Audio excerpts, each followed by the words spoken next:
Baiklah, Assalamualaikum warahmatullahi wabarakatuh. Kami dari kelompok PRP ingin mempresentasikan hasil analisis kami mengenai pengaruh karakteristik AI pada chatbot Telkomsel terhadap kepuasan pengguna. Berikut adalah anggota kami yang terdiri dari Vanda, Valdo Andre Nindita saya sendiri, Muhammad Saki Firdaus, dan Sakil Diana Divian Dita Putra. Mungkin adalah ada brief apa saja yang akan kita bahas, tentu saja mulai dari introduction, literature review, metodologi, analisis, dan summary. Mungkin ini hanya sedikit brief detail mengenai informasi apa saja yang dibutuhkan, mungkin bisa dibaca sendiri.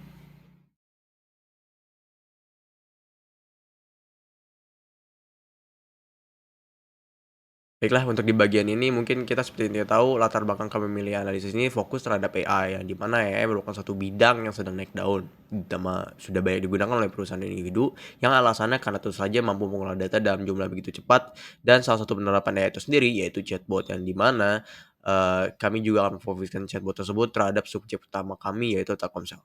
Seperti yang kita tahu di previous research tuh AI dapat menjadi diferensiasi yang mampu memberikan pengalaman inovatif, yang di mana sudah dibuktikan pada berbagai konteks, dan industri. Namun kami menemukan sebuah simptom atau gap yang di mana konsumen tuh masih kecewa dengan performa dari AI, dan kita pengen tahu nih, mereka tuh merasa bahwa AI itu masih terlalu mesin dan kurang emosional. Nah, research sebelumnya juga meneliti karakteristik AI terutama dari aspek emosional yang kurang, yang di mana penelitiannya sudah ada, namun kan seperti yang kita tahu fokus konteksnya tuh ada di negara lain, dan kami juga pengen tahu bagaimana jika konteksnya fokus terhadap Indonesia itu sendiri. Maka dari itu, eee kami menggunakan Telkomsel yang berfokus terhadap negara sendiri, yang di mana Telkomsel sudah menerapkan AI sejak 2017, yang di mana user AI Telkomsel tuh cukup banyak. Meskipun AI mereka tuh memiliki fungsional yang begitu, lumayan, namun belum ada yang melakukan penelitian dalam konteks industri, telekomunikasi. Maka dari itu kami melakukan, penelitian ini untuk menutupi, gap simptom yang belum ada sebelumnya. Nah, mungkin berikut, beberapa aspek-aspek yang akan kita kemukakan juga, yaitu rumusan masalah. Jadi kita pengen tahu apakah sih aspek kemanusiaan ini berdampak pada product knowledge, apakah proses AI ini berdampak pada perceived dan perceived apakah product knowledge berdampak terhadap perceived dan customer experience, apakah perceived use of berdampak pada, perceived dan satisfaction, dan apakah perceived usefulness ini berdampak terhadap customer satisfaction, ya secara singkatnya seperti itu. Maka dari itu tujuan penelitian kami itu ingin memahami dampak aspek kemanusiaan AI pada product knowledge, memahami dampak personalisasi AI pada product knowledge, perceived use dan perceived usefulness, memahami peran product knowledge terhadap perceived usefulness dan customer experience. Dengan memahami perceived use itu berdampak terhadap perceived usefulness dan satisfaction, lalu bagaimana, kita memahami peran perceived usefulness terhadap customer satisfaction. Maka dari itu muncullah manfaat penelitian yang di mana bagi peneliti selanjutnya itu sebenarnya dapat menggunakan penelitian ini untuk melanjutkan pengembangan pengetahuan mengenai karakteristik AI dan dampaknya terhadap customer. Lalu untuk manajer dapat menerapkan AI yang dapat lebih diterima oleh customer dan lebih efektif dan meningkatkan experience bagi customer mereka. Di mana cakupan penelitian kami itu tentu saja pengguna Telkomsel yang pernah menggunakan chatbot Veronica, tidak membedakan dari segi demografi, dari segi geografis pengguna Telkomsel di Jabodetabek, lalu waktu penelitian sekitar 4 bulan.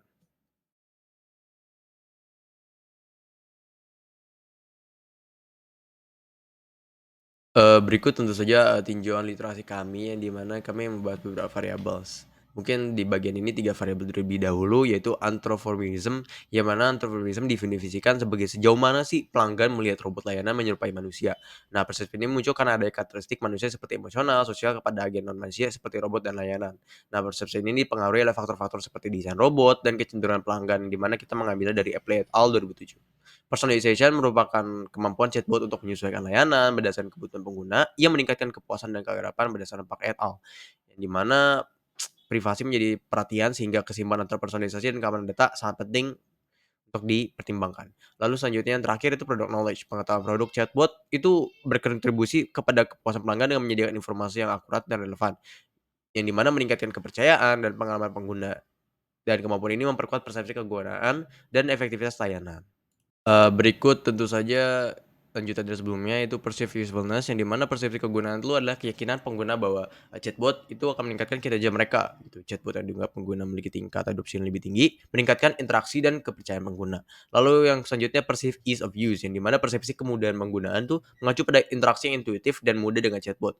Jadi chatbot yang mudah digunakan tuh tentu saja akan meningkatkan kepuasan dan pengalaman pelanggan, sedangkan yang rumit mengakibatkan, frustasi.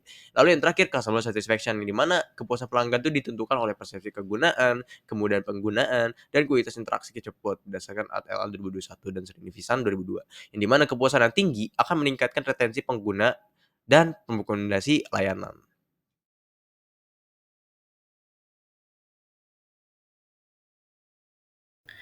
Baiklah, selanjutnya untuk bab 3, untuk model penelitian kami sendiri, kami menggunakan modal dari jurnal acuan kami, yaitu jurnal dari Part et al. 2024 yang berjudul Impact of Artificial Intelligence, Chatbot, Characteristic on Customer Experience, and Customer Satisfaction tanpa modifikasi apapun. Dan untuk variabelnya sendiri ada 6 variabel, yang dimana detailnya itu untuk independent variabelnya ada anthropomorphism dan personalization, dan variabel mediasnya itu ada product knowledge, perceived usefulness, dan perceived ease of use, dan dependent variabel itu ada customer satisfaction. Selanjutnya untuk metode pengumpulan data sendiri, pertama kami menggunakan survei, menggunakan kuesioner online yaitu Google Form, dan target responden kami adalah pengguna Telkomsel yang pernah menggunakan chatbot Veronica. Dan yang ketiga, kami itu menggunakan skala Likert 1-5 pada form kami, dan analisis kami menggunakan permodelan persamaan struktural atau PLSM yang selaras dengan penelitian Part et al. 2024. Dan metode pengambilan sampel kami menggunakan metode purposive sampling, yang menargetkan pengguna Telkomsel atau chatbot AI Veronica tadi, dan responden yang kami harapkan adalah individu yang pernah merasakan berbagai fitur dari AI Veronica, mulai dari tanya jawab sederhana hingga pembelian pakai internet. Dan terakhir, pengumpulan kami dilakukan secara cross-sectional untuk menangkap pandangan terbaru pengguna selama periode penelitian dari Agustus hingga Desember 2024. Dan selanjutnya untuk desain penelitian, kami juga menggunakan penelitian konklusif yang bertujuan untuk mengukur fenomena yang sudah terjadi atau yang sudah didefinisikan dan menguji hipotesis tertentu. Dan kami juga menggunakan pendekatan single cross sectional, yang berarti kami hanya mengadakan penelitian pada satu titik waktu, bukan mengamati peristiwa yang terjadi dari waktu ke waktu. Dan selanjutnya untuk hipotesis penelitian kami dimulai dari H1, yaitu aspek anthropomorphism, AI memiliki hubungan positif terhadap product knowledge. Yang kedua, H2 kami adalah aspek anthropomorphism, AI memiliki hubungan positif terhadap perceived usefulness. Dan yang ketiga, hipotesis ketiga kami adalah aspek anthropomorphism AI memiliki hubungan positif terhadap perceived ease of use. Hipotesis keempat adalah aspek personalization chatbot AI memiliki hubungan positif terhadap product knowledge. Hipotesis kelima, aspek personalization chatbot AI memiliki hubungan positif terhadap perceived usefulness. Dan hipotesis keenam, aspek personalization chatbot AI memiliki hubungan positif terhadap perceived ease of use. Dan hipotesis ketujuh, yaitu product knowledge memiliki hubungan positif terhadap perceived usefulness. Dan hipotesis kedelapan, product knowledge memiliki hubungan positif terhadap customer satisfaction. Dan hipotesis yang kesembilan, yaitu perceived ease of use memiliki hubungan positif terhadap perceived usefulness. Dan hipotesis ke-10, yaitu perceived ease of use memiliki hubungan positif terhadap customer satisfaction. Dan hipotesis terakhir, hipotesis ke-11, yaitu perceived usefulness memiliki hubungan positif terhadap customer satisfaction. Oke, sekarang kita masuk ke bab 3, bagian metodologi yang bagian desain dan kuesioner penelitian. Untuk kuesioner kami menggunakan platform Google Form sebagai alat untuk mengumpulkan data. Nah, kuesioner kami terdiri dari 3 bagian. Yang pertama adalah perkenalan diri. Perkenalan diri peneliti. Bagian ini berisi perkenalan diri, perkenalan mengenai riset kami, dan berisi pernyataan persetujuan memberikan data bagi respondennya. Lalu yang kedua merupakan pertanyaan penyaring. Pertanyaan penyaring kami memiliki 2 pertanyaan, yaitu apakah Anda pelanggan Telkomsel saat ini? Dan yang kedua, apakah Anda pernah menggunakan AI chatbot Telkomsel untuk mendapatkan informasi atau layanan? Nah, lalu kita masuk ke bagian 3, yaitu inti, pertanyaan inti. Pertanyaan inti kami ambil dari jurnal acuan kami yang terdiri dari 34 pertanyaan yang mewakili setiap indikator dari beberapa variabel. Pertanyaan ini menggunakan skala Likert dengan skala 1-5. Dan yang terakhir, berisi data responden ini seperti pendapatan, umur, domisili, dan lain sebagainya. Dan ditutup dengan slide penutup yang berisi juga kolom untuk memberikan saran. Nah, lalu di bagian operasionalisasi variabel, kami mengambil pertanyaan dari jurnal acuan kami tanpa mengubah satupun. Jadi untuk variabel anthropomorphism terdiri dari 5 pertanyaan, untuk bagian personalization terdiri dari 6 pertanyaan, bagian product knowledge terdiri dari 4 pertanyaan yang semuanya kami ambil dan kami translasikan dari jurnal acuan kami. Nah, untuk perceived usefulness memiliki 6 pertanyaan dan perceived ease of use juga memiliki 6 pertanyaan, dan sama seperti yang sebelumnya, pertanyaan ini berasal dari jurnal acuan yang kami translasikan dari bahasa Inggris. Dan variabel yang terakhir merupakan customer service. Variabel ini sama seperti pertanyaan lain juga diambil, indikatornya juga kami ambil dari jurnal acuan yang terdiri dari 6 pertanyaan yang kami translasikan dari bahasa Inggris ke bahasa Indonesia. Nah, untuk metodologi, kami menggunakan metodologi utamanya yaitu PLSM. Nah, PLSM sendiri ini merupakan metode untuk menganalisis berbagai hubungan yang berbagai variabel secara bersamaan, tidak seperti regresi yang hanya ditesnya satu persatu. Nah, sebelum kami menganalisis menggunakan PLSM, kami melakukan beberapa uji coba terhadap pertanyaan kami, yaitu pertama menggunakan wording test untuk memastikan bahwa kata-kata yang kami gunakan sudah masuk akal bagi responden kami ya, dan tidak membingungkan. Lalu yang kedua, uji validitas dan reliabilitas saat pretest. Nah, uji validitas dan reliabilitas ini kami lakukan dengan mencari minimal 27 sampai 30 responden kuesioner. Nah, uji validitas reliabilitas ini terdiri dari beberapa measurement yang harus kita perhatikan. Yang pertama adalah Kaiser-Meyer-Oaklin dan Bartlett test. Untuk KMO sendiri bisa dikatakan valid ketika skornya di atas 0,5, dan untuk Bartlett test bisa dikatakan valid ketika errornya itu, signifikansinya itu berada di bawah 0,05. Untuk MSA, Measure of Sampling Adequacy, ini mengukur kecocokan analisis faktor dengan melihat nilai interkorelasinya. Nilai MSA di atas 0,5 dapat dikatakan tingkat interkorelasi yang baik. Dan untuk reliabilitas, kami menganalisis Kornberg alpha. Kornberg alpha ini bisa dikatakan reliable jika memenuhi nilai di atas 0,6. Nah, untuk SAM sendiri kami bagi menjadi 3 analisis. Yang pertama itu analisis deskriptif dari tiap-tiap variabel. Di sini kami akan menganalisis bagaimana sih tiap-tiap variabel itu dijawab oleh responden, seperti standar deviasi, means, dan median atau modus. Lalu kami lanjutkan dengan pengukuran model, dan kami lanjutkan lagi dengan pengukuran struktural yang akan kami bahas pada bab 4 di selanjutnya. Oke, sekarang masuk ke bab 4 bagian analisis. Ya, kemudian pada bab ini kami akan membahas mengenai hasil dari penelitian kami ya, dari sisi analisisnya. Yang pertama yaitu wording test dan pretest. Di mana seperti yang kita tahu bersama bahwa wording test dan pretest ini merupakan salah satu metode yang digunakan sebelum kita melakukan testing ke jumlah audiens yang massal. Di mana tujuan dari wording test dan pretest ini adalah untuk memastikan bahwa setiap kuesioner yang kami buat itu menggunakan bahasa yang mudah diterima dan tidak membingungkan bagi responden. Dan dari hasil wording test dan pretest ini kami menemukan beberapa perbaikan ya berdasarkan hasil testing kami kepada beberapa audiens yang telah kami lakukan. Yang pertama yaitu chatbot memiliki fungsi yang cukup bagi saya, yang mana itu sudah cukup relevan. Kemudian yang kedua, chatbot menyediakan manfaat yang relevan untuk saya, itu juga sudah relevan. Kemudian chatbot mengeliminasi kebutuhan untuk pergi ke toko fisik. Itu dirubah dari yang sebelumnya, chatbot tidak perlu pergi ke toko fisik di masa mendatang. Kemudian dengan cepat memberi hasil pemrosesan ketika berinteraksi. Kemudian yang selanjutnya, saya yakin bisa mengurus kebutuhan layanan internet dan telekomunikasi dengan chatbot tanpa bantuan tambahan.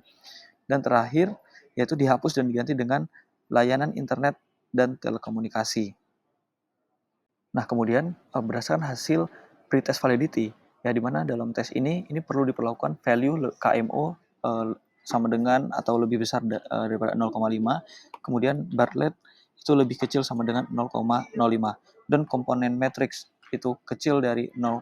Dan kami mengumpulkan 50 responden, di mana idealnya hanya memerlukan minimal itu 30 responden.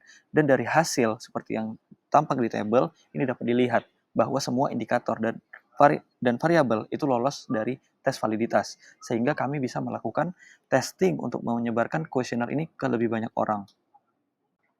Oke, kemudian selanjutnya yaitu pretest reliability. Di mana dalam tes ini kami menggunakan analisis Cronbach alpha, yang mana untuk mendapatkan reliabilitas, variabel harus memiliki hasil lebih dari 0,6 dan menggunakan 50 data yang sama. Dan berdasarkan analisis yang kami lakukan pada Cronbach alpha, kami melihat bahwa pada variabel anthropomorphism itu mencapai Cronbach alpha 0,9, yang mana itu reliable. Kemudian yang kedua, variabel kedua yaitu personalization, yaitu memperoleh hasil Cronbach alpha sebesar 0,916. Kemudian variabel product knowledge yang mana memperoleh Cronbach alpha sebesar 0,886. Kemudian variabel perceived usefulness meraih Cronbach alpha sebesar 0,9. Kemudian perceived ease of use itu memperoleh Cronbach alpha 0,934. Kemudian yang terakhir yaitu customer satisfaction yang memperoleh Cronbach alpha 0,921. Dari berbagai hasil Cronbach alpha yang kita lihat, dapat disimpulkan bahwa semua variabel yang kami lakukan untuk pretest itu telah lolos tes reliability, sehingga sudah layak untuk dilakukan distribusi kuesioner ke audiens yang lebih banyak.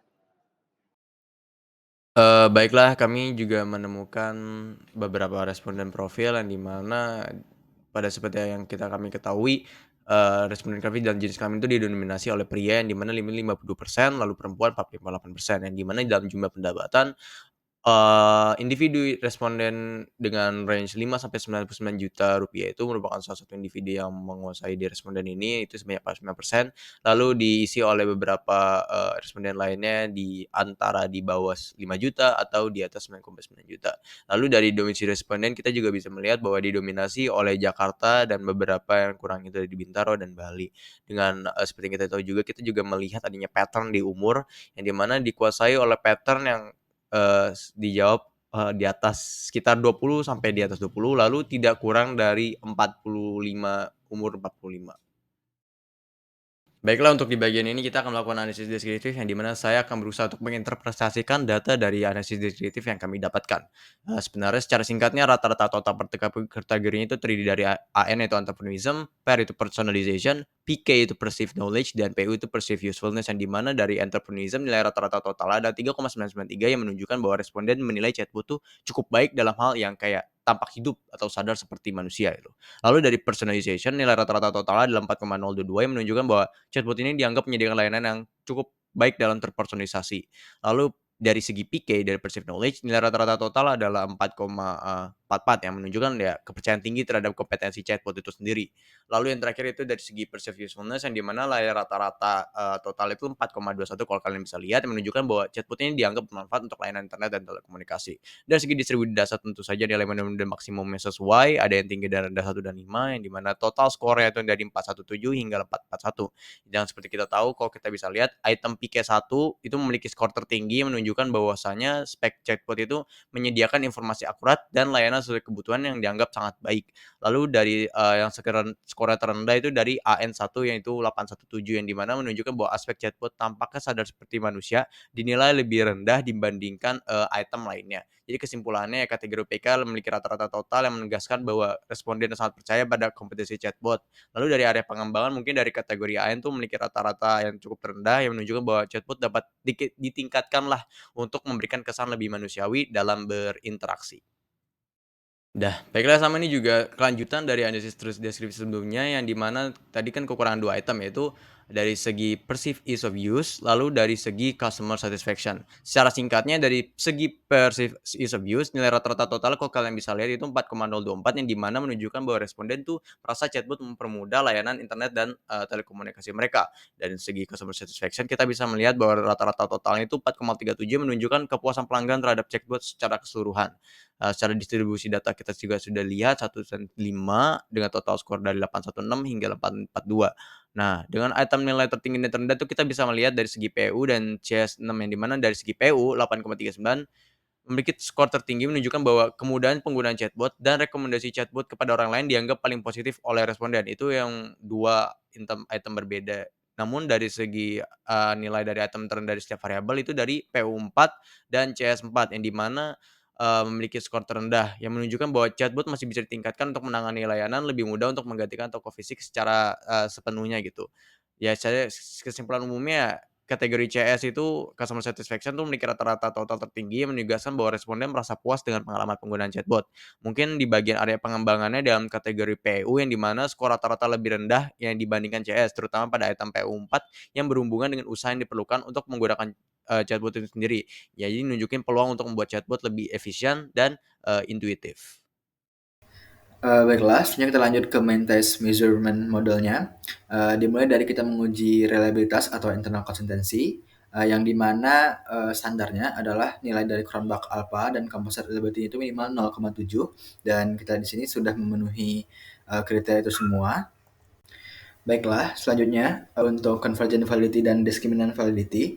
Untuk convergent validity bisa diukur dengan nilai AVE yang dimana skor minimal AVE itu harus 0,5 dan indikator reliability itu diukur dengan nilai outer loading yang minimal nilainya itu harus 0,7 dan untuk indikator-indikator di bawah mulai dari antimorphism 1 sampai perceived usefulness 6 dari dua nilai tersebut sudah memenuhi dari kriteria ini. Dan di sini juga sudah memenuhi kriteria mulai dari personalization 1 sampai product knowledge yang keempat. Selanjutnya, masih berkaitan dengan discriminant validity, namun kali ini kita menggunakan Fornal-Larker criterion, yang dimana hal ini mengukur apakah semua variabel itu memiliki varian yang sama, paling banyak dengan konstruknya sendiri. Jadi kita semacam meng-compare gitu, dan untuk pada penelitian kami, kebetulan kami sudah mendapatkan hasil yang valid, yang dimana seluruh variabel yang kami miliki itu memiliki varian yang sama, paling banyak dengan konstruknya sendiri. Dan selanjutnya ini juga masih berkaitan dengan discriminant validity, tapi kita menggunakan heterotrait dan monotrait ratio atau HTMT, yang dimana untuk kriterianya itu adalah dikatakan valid jika nilai HTMT-nya tidak lebih dari 1 dan kami juga telah memenuhi kriteria tersebut. Selanjutnya untuk validity kami menggunakan KMO, Bartlett, dan anti-match serta faktor loading pada komponen matrix untuk kriterianya. Yang mana untuk kriteria sendiri itu adalah KMO harus minimal 0,5, lalu Bartlett test harus lebih kecil sama dari 0,05, anti-match lebih besar sama dari 0,5 dan faktor loading pada komponen matrix harus besar sama 0,5 dan kami sudah memenuhi kriteria-kriteria tersebut untuk variabel-variabel yang kami miliki.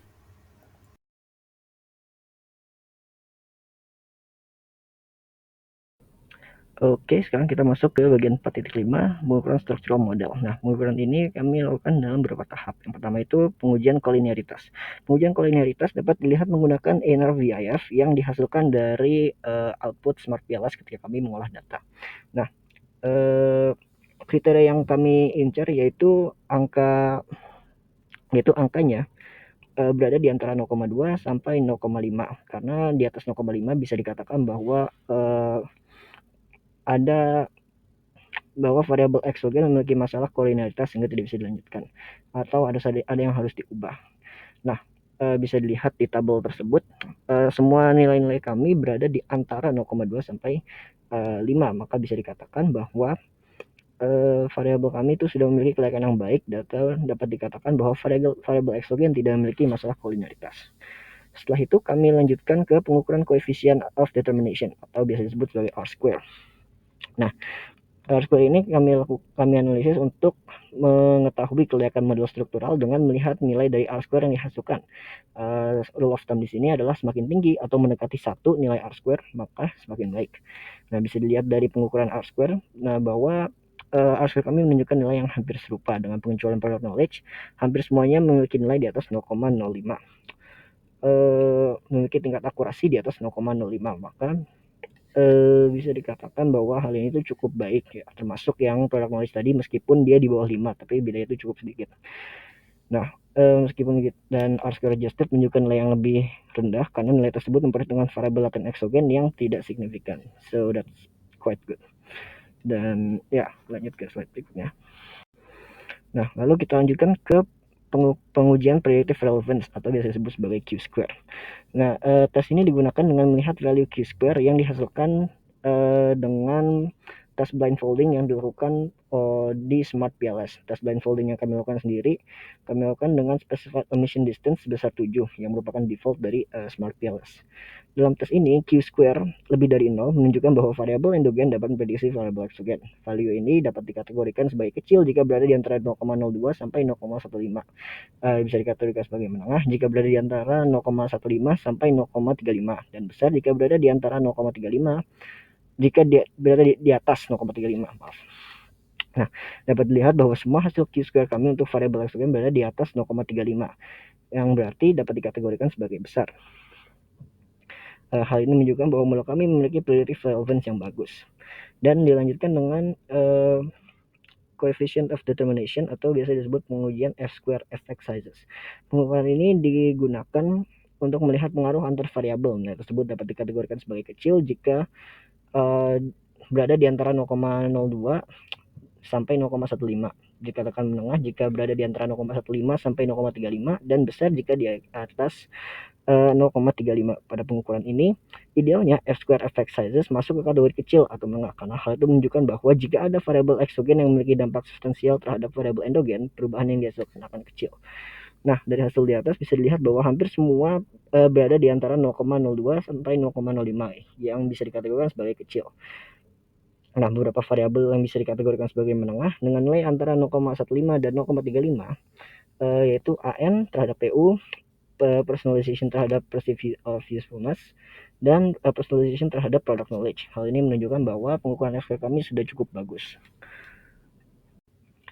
Dan pengujian kami lanjutkan ke pengujian size dan significant of path coefficients, direct effects.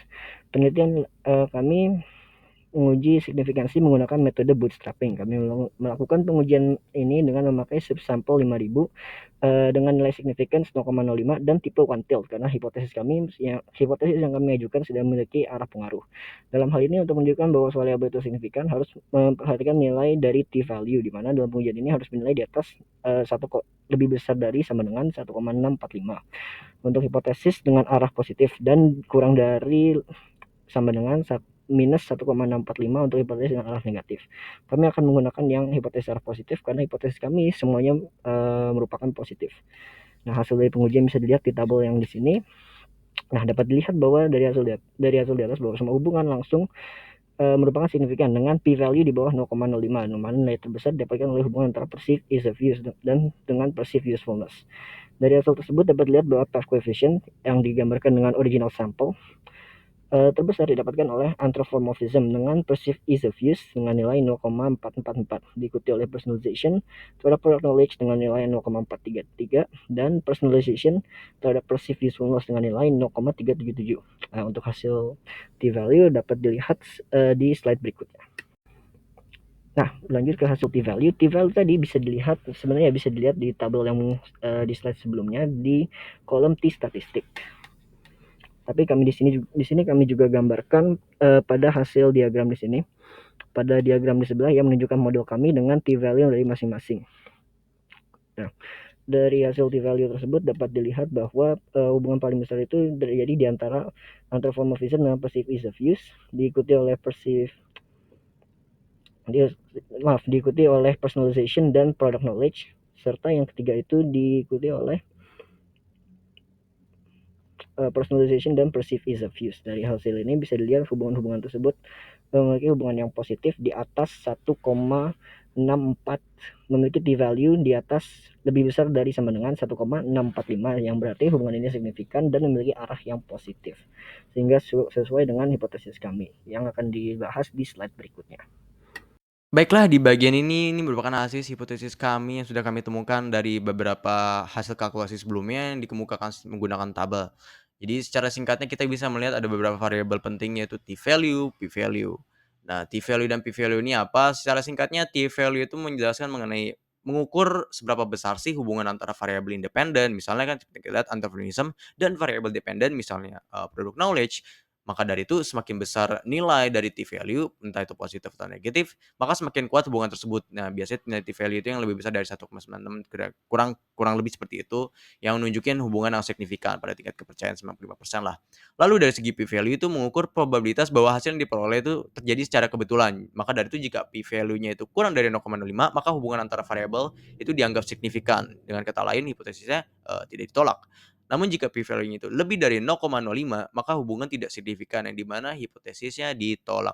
Maka dari itu kalau kalian bisa lihat hasil penelitian kami itu analisisnya itu sudah sesuai semua yang di mana bukan beberapa lagi ya, semuanya tidak ditolak. Maka dari itu berbeda dengan hasil penelitian jurnal acuan yang mungkin beberapanya itu ditolak. Mungkin jika ingin diinterpretasikan lebih lanjut, contohnya dari segi H1, ya H1 ini ngebahas mengenai aspek antagonism AI memiliki hubungan positif terhadap, product knowledge, yang di mana hasil tersebut hipotesis ini diterima, tidak ditolak, yang di mana T value-nya itu 3,251 dengan, P value-nya itu 0,01 yang jika diinterpretasikan semakin tinggi persepsi pengguna terhadap aspek antagonism AI, maka semakin baik pengetahuan pengguna terhadap produk. Dan begitu juga untuk semua hipotesis jika diinterpretasikan lebih lanjut. Mungkin itu untuk di bagian ini. Terima kasih.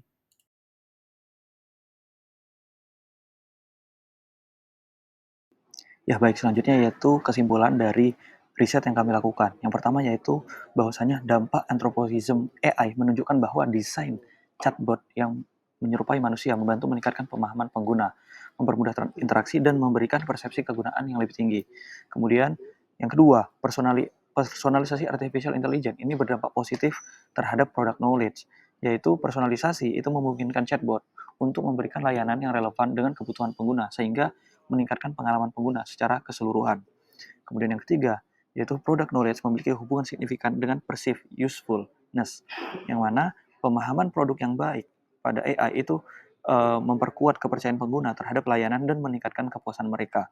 Kemudian selanjutnya yaitu perceived ease of use, yaitu berdampak signifikan pada perceived usefulness, yang mana chatbot Veronica ini nih mudah digunakan yang mudah digunakan itu memperbaiki pengalaman pengguna dan meningkatkan loyalitas pengguna. Kemudian yang terakhir yaitu pengaruh perceived usefulness terhadap customer satisfaction. Ini menunjukkan bahwa pengguna yang merasa chatbot Veronica ini bermanfaat ini cenderung lebih puas. Chatbot yang efektif dalam menyelesaikan masalah ini memberikan dampak positif pada kepuasan pelanggan. Sehingga chatbot Veronica harus lebih didesain agar bisa memberikan rasa puas terhadap konsumen dengan cara menyelesaikan masalah yang mereka miliki. Nah, selanjutnya yaitu apa sih implikasi manajerial dari hasil riset ini? Yang pertama yaitu desain Veronica ini dapat dibuat lebih menyerupai pola komunikasi manusia, yaitu dengan respon yang lebih relevan untuk meningkatkan kenyamanan pengguna. Misalnya bisa saja Veronica merasa senang ketika pengguna menyapanya dengan lebih hangat atau lebih ramah, kemudian bahagia atau sedih atau bahkan marah ketika pengguna marah dengan Veronica. Namun marah dalam artian di sini adalah positif, yang mana memberitahukan yang lebih baik misalnya. Nah, Veronica ini juga dapat memberikan ucapan hari besar atau ulang tahun kepada pelanggan, sehingga pelanggan ini bisa merasakan kedekatan dengan chatbot Veronica. Kemudian yang kedua, yaitu Veronica ini perlu menyediakan rekomendasi layanan yang disesuaikan dengan kebutuhan spesifik pengguna, seperti berdasarkan pola penggunaan internet atau preferensi pelanggan. Nah, Veronica ini bisa melakukan ini dengan cara Veronica memiliki database konsumen mengenai produk apa yang digunakan konsumen. Misalnya, konsumen My Telkomsel ini menggunakan layanan internetnya untuk mengakses misalnya Netflix. Bisa saja Veronica digunakan untuk menjual produk khusus untuk mengakses Netflix. Kemudian yang selanjutnya yaitu Veronica harus mampu memberikan informasi produk yang akurat, relevan, dan responsif, terutama terkait paket internet, kuota, atau layanan Telkomsel lainnya. Kemudian selanjutnya yaitu Telkomsel perlu secara rutin mengevaluasi kepuasan pelanggan terhadap Veronica, misalnya melalui survei atau pengumpulan umpan balik atau feedback. Mana tujuannya adalah agar Telkomsel bisa mendapatkan data mengenai input dari para pengguna, apa yang mereka rasakan, atau seberapa puas mereka menggunakan Veronica, yang mana data ini dapat digunakan untuk mengimprovisasi lagi chatbot dari Veronica. Kemudian yang terakhir, Telkomsel harus terus memantau tren teknologi dan kebutuhan pelanggan untuk memastikan Veronica tetap relevan dan kompetitif di pasar telekomunikasi. Nah, selanjutnya yaitu saran untuk peneliti selanjutnya. Yang pertama yaitu kami menyarankan kepada peneliti selanjutnya untuk memperluas konteks penelitian. Nah, penelitian ini terbatas pada sektor chatbot artificial intelligence telekomunikasi, yaitu Veronica, yang mana ini dimiliki oleh Telkomsel. Nah, peneliti mungkin bisa untuk mencoba untuk melakukan penelitian dalam konteks lain, misalnya chatbot AI untuk e-commerce, chatbot AI untuk perbankan, chatbot AI untuk consulting, atau chatbot AI untuk industri atau sektor lainnya. Kemudian yang kedua, peneliti juga berikutnya dapat menambahkan variabel lain, misalnya seperti trust atau kepercayaan, privacy concern, untuk melihat pengaruhnya terhadap kepuasan pengguna. Karena seperti yang kita tahu bahwa seperti privacy concern gitu ya, itu juga menjadi isu yang belakangan ini muncul ketika ada big data yang besar. Kemudian yang selanjutnya, yang ketiga yaitu peneliti selanjutnya disarankan menggunakan metode longitudinal untuk melihat bagaimana persepsi penggunaan AI berkembang dari waktu ke waktu. Jadi penelitian bukan hanya dilakukan pada lintas sektor, tetapi juga lintas waktu. Kemudian selanjutnya yaitu menggunakan pendekatan kualitatif seperti wawancara mendalam atau FGD atau focus group discussion, yang mana dapat memberikan wawasan yang lebih mendalam mengenai preferensi pengguna. Dan yang terakhir, yaitu peneliti selanjutnya dapat melakukan analisis segmentasi berdasarkan demografi atau psikografi yang bertujuan untuk memahami perbedaan persepsi antar kelompok pengguna.